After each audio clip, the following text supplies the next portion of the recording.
दोस्तों, मैं आचार्य वसुधा हार्दिक अभिनंदन करती हूँ आप सभी का आपके अपने YouTube चैनल पर। दोस्तों, आज की वीडियो में हम बात करने वाले हैं साप्ताहिक राशिफल के बारे में। कैसा रहेगा 17 जनवरी से लेकर 23 जनवरी तक का ये सप्ताह ग्रह गोचर की दृष्टि से, आइए जानते हैं आज के इस वीडियो में। सबसे पहले अगर हम बात करें तो हम जान लेते हैं कि इस सप्ताह कौन कौन से विशेष व्रत, पर्व और त्योहार होने वाले हैं। तो 17 जनवरी 2022 को सबसे पहले पौष पूर्णिमा रहेगी, माघ स्नान पूर्णिमा भी कहते हैं। 19 तारीख को यानी 19 जनवरी को शनि अस्त हो जाएंगे और 21 तारीख को संकष्टी चतुर्थी, जी हाँ, जिसे हम सकट चौथ या गणेश चतुर्थी के रूप में मनाते हैं। 22 तारीख को बुध देव ग्रह वक्री होंगे और 23 तारीख को नेताजी सुभाष चंद्र बोस जयंती मनाई जाएगी। तो ये तो था ग्रह गोचर की दृष्टि से कौन कौन से व्रत, पर्व और त्योहार होने वाले हैं। आइए जानते हैं आपकी राशि पर क्या रहेगा 9 ग्रहों का प्रभाव इस 17 तारीख से 23 तारीख के बीच में।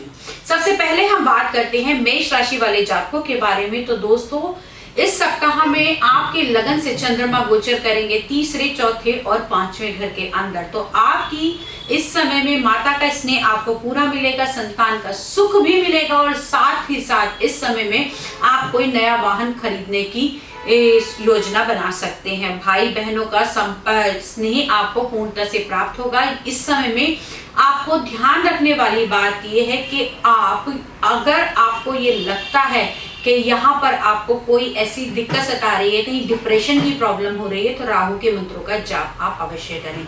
अब बात करते हैं हम वृषभ राशि वाले जातकों के बारे में।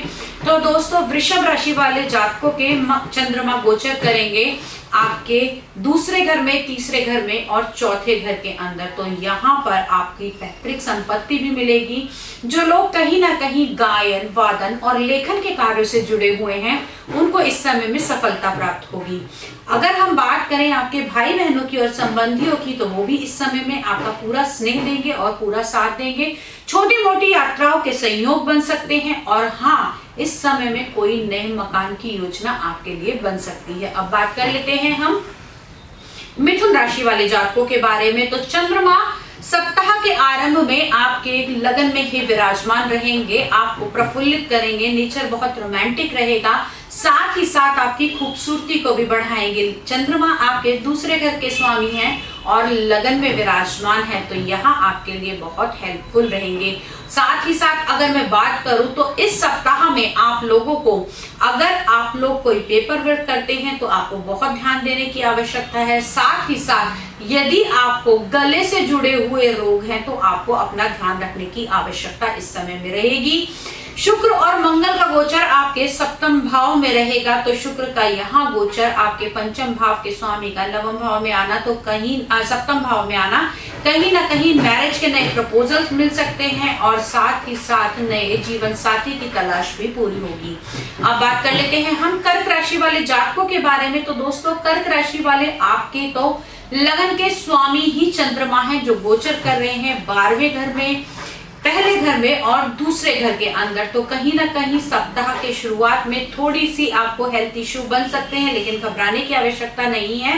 मिड ऑफ द वीक आपके लगन के स्वामी स्वयं लगन में ही विराजमान होंगे, तो हेल्थ से जुड़ी हुई दिक्कतें समाप्त होंगी। साथ ही साथ व्यक्तित्व में निखार आएगा, नेचर बहुत ही अच्छा होगा और दूसरे भाव के अंदर जब इनका गोचर आएगा तो सीधी दृष्टि यहाँ से देंगे आपके अष्टम भाव को, तो यानी कि वाटर से होने वाले इन्फेक्शंस को भी इस समय ये खड़ा कर सकता है, आपको पैदा हो सकते हैं। अब बात कर लेते हैं हम सिंह राशि वाले जातकों के बारे में। तो दोस्तों, सिंह राशि वाले जातकों की यदि मैं बात करूं तो चंद्रमा आपके 11वें, 12वें और पहले घर के अंदर विराजमान रहेंगे इस सप्ताह। साथ ही साथ पंचम भाव में शुक्र और मंगल का गोचर, जी हाँ, अब आपके लिए लाभकारी रहेगा। संतान का स्नेह मिलेगा, संतान एनर्जेटिक रहेगी और साथ ही साथ आपको आपकी पत्नी का प्रेम बहुत अधिक मिलेगा, क्योंकि कहीं ना कहीं जन्म कुंडली में पत्नी का कारक शुक्र है और वो आपके प्रेम के स्थान में आकर विराजमान होंगे। अब बात कर लेते हैं आप लोगों की हेल्थ के बारे में। तो आपके हेल्थ के स्वामी, जी हाँ, आपके लग्नेश आपके छठे घर के अंदर विराजमान हैं। हेल्थ से जुड़ी हुई समस्याएं थोड़ी बहुत उत्पन्न हो सकती है। बॉस के साथ भी खटपट होने की पूरी संभावना इस समय में बनी हुई है। अब बात करते हैं हम कन्या राशि वाले जातकों के बारे में। तो दोस्तों, आपके इस समय में चंद्रमा का जो गोचर रहेगा वो इस सप्ताह आपके दशम भाव, 11वें और 12वें भाव के अंदर रहेगा। हाँ, इस समय में आप मेहनत पूरी करेंगे, कार्य क्षेत्र में बदलाव करेंगे, आपको जॉब से जुड़े हुए कार्यों के लिए बाहर जाना पड़ सकता है। साथ ही साथ सूर्य, बुध और शनि का योग आपके पंचम भाव में बन रहा है। शनि यहाँ पर स्वराशि के विराजमान है, जो कहीं ना कहीं शश योग आपके त्रिकोण में बना रहे हैं, और साथ में सूर्य और बुध की युति आपकी संतान के लिए बहुत ही लाभकारी होने वाली है। अब बात कर लेते हैं आप लोगों की हेल्थ से जुड़ी हुई प्रॉब्लम्स की। तो अब तक जो प्रॉब्लम्स आपको हो रही थी वो यहाँ से समाप्त होती हुई दिखाई देंगी। शुभ ग्रह यानी आपके लगन का स्वामी पंचम में विराजमान होगा, और इस समय सबसे बड़ी बात यह कि आपके बच्चों से आपको तरक्की इस समय में मिल सकती है। तरक्की किस प्रकार की कि जो संतान के सुख की अभिलाषा रखते हैं उनको संतान की प्राप्ति हो सकती है, और साथ ही साथ आपकी संतान का इंक्रीमेंट होने की भी इस समय में चांसेस बने हुए हैं। अब बात करते हैं हम तुला राशि वाले जातकों के बारे में। तो दोस्तों, तुला लगन की अगर हम बात करें, क्योंकि हम जो भी गणना कर रहे हैं वो लगन से की जा रही है, तो तुला लगन की अगर मैं बात करूं तो चंद्रमा आपके नवम, दशम और 11वें भाव को इस समय कैप्चर करेंगे, और साथ ही साथ यहां से नवम भाव में चंद्रमा का गोचर बहुत ही लाभकारी रहेगा। स्टार्टिंग ऑफ द वीक आपको बहुत ही अच्छे रिजल्ट्स मिलने वाले हैं। मिड ऑफ द वीक, हाँ, जब चंद्रमा आपके दशम भाव में आएंगे यानी कि अपने ही घर के अंदर आएंगे, लेकिन सामने से सूर्य, शनि और बुध की दृष्टि भी चंद्रमा को पीड़ित करेगी, तो आपके कार्य क्षेत्र में आपका मनोबल वीक के मिड में थोड़ा सा गिर सकता है। तो उसको डिप्रेशन में ना जाने दें, अपने मनोबल को पूर्णतः बनाए रखें, और साथ ही साथ जैसे ही चंद्रमा एंड ऑफ द वीक यानी कि 22 और 23 तारीख के आसपास जैसे ही 11वें भाव में आएंगे, तो कहीं ना कहीं आपकी पदोन्नति होने के चांसेस बनते हैं। अब बात कर लेते हैं हम वृश्चिक राशि वाले जातकों के बारे में। तो दोस्तों, वृश्चिक राशि वाले जातकों की बात करूं तो चंद्रमा इस समय आपके नवम भाव के स्वामी आपके अष्टम भाव के अंदर विराजमान है, तो कहीं ना कहीं भाग्य के वजह से कुछ काम रुक सकते हैं। एंड पॉइंट पर आके आपके कामों में रुकावट आ सकती है। साथ ही साथ जैसे ही मिड ऑफ द वीक चंद्रमा वापस आपके नवम भाव में आएंगे तो चीजें स्मूथ होनी शुरू हो जाएंगी, और आपके कार्य में भी बढ़ोतरी होगी। शुक्र और मंगल की युति जो बनी हुई है वो आपके इस समय बनी हुई है दूसरे घर के अंदर, और सीधे एक्टिव करेंगी। स्टार्टिंग पॉइंट चंद्रमा पर दृष्टि डालेंगे। हाँ, थोड़ा नेचर रोमांटिक हो सकता है। इस समय में आप अपने जीवन साथी को लेकर बहुत ज्यादा पॉजिटिव हो सकते हैं, और मंगल का ये संयोग अग्रेशन भी देता है। बेवजह का शक आपको इस समय में पैदा हो सकता है, जिससे आपके रिश्तों में खटास आ सकती है, तो थोड़ा सा ध्यान रखें। अब बात करते हैं हम धनु राशि वाले जातकों के बारे में। तो दोस्तों, धनु राशि वाले जातकों के चंद्रमा 7वें, 8वें और 9वें घर के अंदर विराजमान रहेंगे, यानी कि जीवन साथी के साथ समन्वय बहुत अच्छा रहेगा। पार्टनरशिप डील बहुत अच्छी रहेगी, क्योंकि चंद्रमा आपके अष्टम भाव के स्वामी हैं, इसलिए यहाँ पर चंद्रमा कहीं ना कहीं आपको मंत्र चैंटिंग की तरफ भी लेकर जाएंगे। अष्टम भाव का स्वामी अष्टम भाव में ही विराजमान होगा, तो इतनी दिक्कत की बात नहीं है मिड ऑफ द वीक, क्योंकि सूर्य और चंद्रमा को दोष नहीं लगता। अब बात कर लेते हैं आप लोगों की हेल्थ की। तो धनु राशि का स्वामी आपके तीसरे घर यानी कि त्रिक भाव में विराजमान है।